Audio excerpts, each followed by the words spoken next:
पाऊस यायला तुम्ही म्हणता की संगीता आवाज कशाचा यायला लय जोरात पाऊस यायलाय. तर हो तुम्ही काय म्हणता की बाबा संगीताई आम्ही लोणचं मागितलं तर दिला नाही. आता कसा तयार केला तर कसं आहे माहिती आहे का.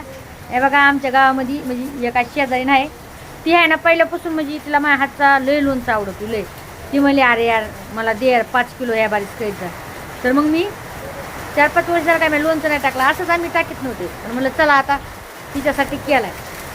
मला कसं वाटतंय पब्लिकला आहे ना पब्लिकून आपण 2 पैसे द्यायच्याकडून जास्त घ्यायचे मागून पण आहे ना त्याला चांगलंच द्यायचं. खरे का खोटे भांड म्हणून काही करायचं आणि काही द्यायचं मला ते पटत नाही. हक्काने त्याच्याकडून 2 पैसे घ्या आणि देते तर पब्लिक देते असं नाही देत नाही म्हणून. आता मला एवढे ऑर्डर आले तुम्हाला काय सांगू. एकेका ताईनं मला 4-4, 5-5 किलो हे काय सांडगे शेवळे लय ऑर्डर आले. तरी पण पुरवण्याचा प्रयत्न करीन. लोणचं थोडं